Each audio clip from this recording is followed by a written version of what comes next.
इस पद पर कोई क्यों नहीं बैठा? कर्नल सोफिया और व्योमिका सिंह को कितनी सैलरी मिलती है? सेना में सबसे बड़े अधिकारी की सैलरी कितनी होती है? सबसे सामान्य सैनिक की सैलरी कितनी होती है? सेना में पदों की संरचना कैसे होती है? आज के इस वीडियो में जल्दी से इसे ही समझेंगे। हेलो दोस्तों, अस्सलामु अलैकुम वरहमतुल्लाह। आज फिर एक नई वीडियो के साथ आपके सामने हाजिर हुए हैं, जिसमें आज हम ये जानेंगे कि आर्मी में किस पोस्ट में, किस पद में कितना सैलरी यानी कितना पैसा मिलता है। आज हम इस वीडियो में जानेंगे और इस वीडियो को बयान करने वाली हमारे इंडिया की बहुत ही मशहूर पत्रकार प्रज्ञा मिश्रा जी।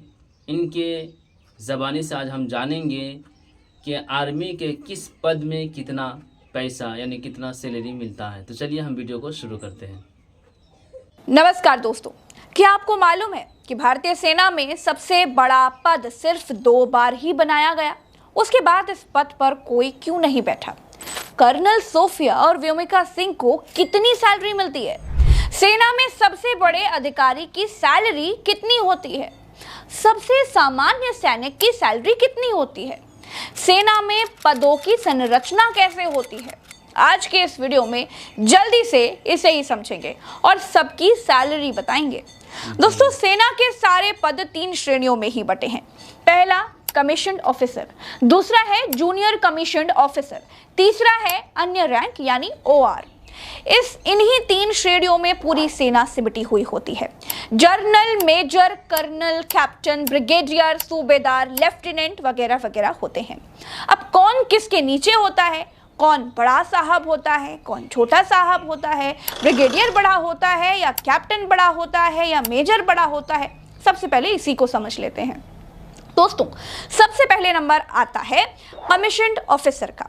कमीशन्ड ऑफिसर वाली जो कैटेगरी होती है उसमें उच्च स्तरीय अधिकारी होते हैं जिन्हें राष्ट्रपति द्वारा कमीशन प्रदान किया जाता है। इस रैंक के अधिकारी नेतृत्व और रणनीतिक भूमिकाओं के लिए जिम्मेदार होते हैं। इसमें सबसे ऊपर हैं फील्ड मार्शल, जो कि भारतीय सेना का सर्वोच्च पद होता है। फील्ड मार्शल का पद एक मानद पद है जो केवल युद्ध काल में या असाधारण योगदान के लिए ही दिया जाता है। अब तक केवल 2 व्यक्तियों को यह रैंक दिया गया है। पहले व्यक्ति हैं सैम मानेकशॉ, जिनको 1973 में ये उपाधि मिली थी। दूसरे हैं KM करियप्पा, इनको 1986 में ये उपाधि मिली थी। तब से अब तक कोई भी फील्ड मार्शल नहीं बन पाया। अब कमीशन्ड ऑफिसर की कैटेगरी में दूसरा पद आता है जर्नल का। जर्नल नियमित रूप से दी जाने वाली सर्वोच्च रैंक होती है।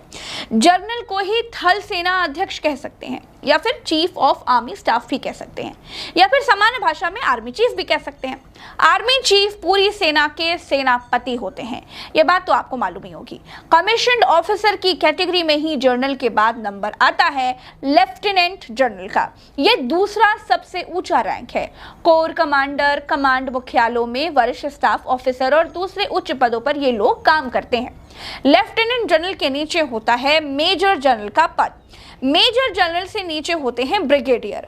ये ब्रिगेडियर लोग ब्रिगेड कमांडर या स्टाफ ऑफिसर के तौर पर काम करते हैं। एक ब्रिगेड में कई बटालियन शामिल होती है जिनका नेतृत्व ब्रिगेडियर रैंक का अधिकारी करता है। ब्रिगेडियर से जूनियर होते हैं कर्नल। तो कर्नल सोफिया कुरैशी आज की तारीख में सेना के भीतर 4थे नंबर की सबसे बड़ी अधिकारी हैं। यानी कर्नल सोफिया कुरैशी के ऊपर brigadier, major, general, lieutenant general और जनरल होते हैं। ब्रिगेडियर की जिम्मेदारी बटालियन कमांडर या प्रशासनिक और स्टाफ भूमिकाओं में होती है। दोस्तों, कर्नल फील्ड और मुख्यालय दोनों जगह पर जरूरत के हिसाब से ये काम करते हैं। कर्नल से नीचे होता है लेफ्टिनेंट कर्नल। लेफ्टिनेंट कर्नल आमतौर पर बटालियन के कमांडिंग ऑफिसर या महत्वपूर्ण स्टाफ भूमिकाओं में होते हैं। ये मध्य स्तर का नेतृत्व रैंक है। लेफ्टिनेंट कर्नल से नीचे होता है मेजर। मेजर कंपनी कमांडर या बटालियन में भूमिकाएं निभाते हैं। देखा जाए तो जमीन पर कमाल यही लोग दिखाते हैं दोस्तों। अब मेजर से नीचे होते हैं कप्तान, जिन्हें कैप्टन कहते हैं। तो कैप्टन दोस्तों अपनी कंपनी के डिप्टी कमांडर या छोटी इकाइयों के नेतृत्व में फील्ड में रहते हैं और दुश्मन के दांत खट्टे करते हैं। बाद होते हैं लेफ्टिनेंट की पोस्ट कमीशन ऑफिसर की सबसे शुरुआती पोस्ट है। इस रैंक के अधिकारी प्लाटून कमांडर या सहायक भूमिकाओं में काम करते हैं। नए commission officer NDA, IMA, OTA से प्रशिक्षित होकर आते हैं और इसी रैंक से उनकी शुरुआत होती है।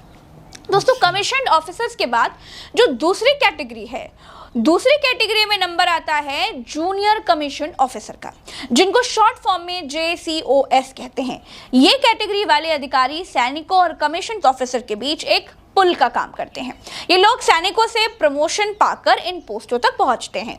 जूनियर कमीशन ऑफिसर में पहला बड़ा पद होता है सूबेदार मेजर का।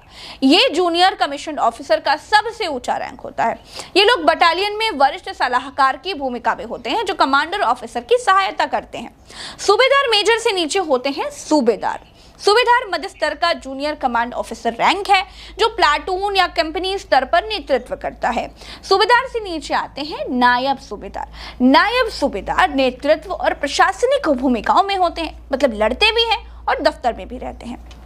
दोस्तों, कमीशन ऑफिसर और जूनियर कमीशन ऑफिसर से नीचे की एक जो तीसरी कैटेगरी होती है, जिन्हें कहा जाता है नॉन कमीशन ऑफिसर यानी NCO।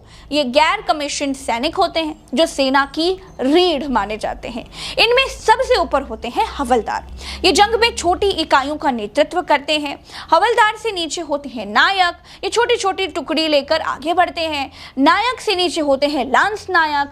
लांस नायक का पद नॉन कमीशन ऑफिसर का सबसे जूनियर पद होता है, यानी यहीं से नॉन कमीशन ऑफिसर्स की शुरुआत होती है। दोस्तों, इनसे भी नीचे होते हैं सिपाही। ये भारतीय सेना का सबसे छोटा रैंक और सबसे महत्वपूर्ण रैंकों में है। असल में सेना इन्हीं सिपाहियों के जरिए जंग लड़ती है। सिपाही फील्ड में मुख्य युद्धक बल होते हैं और उच्च अधिकारियों के निर्देशों का पालन करते हैं। कमीशन ऑफिसर रैंक में प्रवेश के लिए NDA, CDS या अन्य प्रवेश परीक्षाओं के माध्यम से चयन होता है, जबकि JCO यानी जूनियर कमीशन ऑफिसर के लिए सैनिकों को अनुभव और योग्यता के आधार पर पदोन्नति मिलती है। अब बारी आती है इनकी रैंक के मुताबिक सैलरीज जानने की। तो दोस्तों, हर बढ़ती रैंक के साथ सैलरीज भी बढ़ती जाती हैं। प्रत्येक रैंक के साथ वेतन भत्ते और सुविधाएं बढ़ते जाते हैं, जो 7वें वेतन आयोग के अनुसार निर्धारित होते हैं। और मैं आपको जो सैलरीज बताने जा रही हूं वो 7वें वेतन आयोग से बताऊंगी और इंडियन डिफेंस एकेडमी की आधिकारिक वेबसाइट पर जो मौजूद डेटा है उसी के हिसाब से बताऊंगी। तो सबसे पहले शुरुआत करूंगी कमीशन ऑफिसर से। फील्ड मार्शल की सैलरी सभी भत्तों को मिलाकर मासिक सैलरी 2.5 लाख रुपए है। जनरल की सैलरी भी सभी भत्तों को मिलाकर 2.5 लाख रुपए होती है। ये सेना के सेना प्रमुख यानी आर्मी चीफ की सैलरी है, क्योंकि फील्ड मार्शल के पद पर कोई है ही नहीं, इसीलिए सेना प्रमुख की सैलरी फील्ड मार्शल के बराबर ही होती है। उसके बाद लेफ्टिनेंट जनरल की सैलरी 2,24,100 रुपए होती है, जो कि कट कटाकर 2 लाख के करीब मिलती है। मेजर जनरल को 2,18,200 रुपए मिलते हैं, जो कट कटाकर 1,80,000 इन हैंड आ जाती होगी। ब्रिगेडियर को महीने के 2,17,000 मिलते हैं, जो कट कटाकर 1,70,000 इन हैंड मिलती है। कर्नल की सैलरी 2,15,900 रुपए है, इन हैंड 1,50,000 के करीब आ जाती है। लेफ्टिनेंट कर्नल की सैलरी 2,12,400 है, इन हैंड 1,30,000 मिलता है। मेजर को 2,07,000 सैलरी मिलती है, इन हैंड 1 लाख रुपए आते होंगे। कप्तान को 1,93,900 रुपए सैलरी मिलती है, इन हैंड 90,000 रुपए आती है। लेफ्टिनेंट को 1,77,500 रुपए मिलते हैं, जो कट कटाकर 80,000 इन हैंड आती है। जूनियर कमीशन ऑफिसर की बात कर लेते हैं। जूनियर कमीशन वाले जो ऑफिसर्स होते हैं, जाहिर है कमीशन वाले ऑफिसर से कम ही इनको सैलरी मिलती होगी। सूबेदार मेजर को 1,71,100 रुपए मिलती है, जो इन हैंड 65,000 रुपए आती है। नायब सूबेदार की सैलरी 1,12,400 रुपए मिलती है, इन हैंड 45,000 आती है। अन्य रैंक यानी नॉन कमीशन ऑफिसर्स की बात करें तो इस कैटेगरी में हवलदार की सैलरी 92,300 रुपए है, इन हैंड 40,000 रुपए आती है। नायक की सैलरी 81,100 रुपए है, जो अकाउंट में कटकर 35,000 रुपए के करीब आती है। लांस नायक की सैलरी 69,100 रुपए है, जो कि कट कटाकर 30,000 इन हैंड आती है। सिपाही की सैलरी 21,000 से 69,100 रुपए तक है, अकाउंट में 25,000 रुपए तक इन हैंड आती है। इसके बाद अग्निवीर योजना की बात करते हैं। इसके भीतर 30,000 रुपए हैं जो कट आकर के करीब 21 या फिर 28,000 तक आ जाती है। अग्निवीरों को डीए, एचआरए या फिर टीए जैसे सामान्य भत्ते नहीं मिलते हैं, बल्कि एक निश्चित मासिक पैकेज दिया जाता है। जल्दी से अब एक नजर भारतीय वायुसेना में रैंक वाइज मिलने वाली सैलरीज पर भी डाल लेते हैं। भारतीय वायुसेना में 3 ब्रांचेस हैं, फ्लाइंग, टेक्निकल और नॉन टेक्निकल। वायुसेना में अफसर एनडीए, सीजीएस और एएफसीएटी से चुने जाते हैं। एनसीसी और मेटीरियोलॉजी कैंडिडेट्स की बिना लिखित परीक्षा दिए डायरेक्ट एंट्री होती है।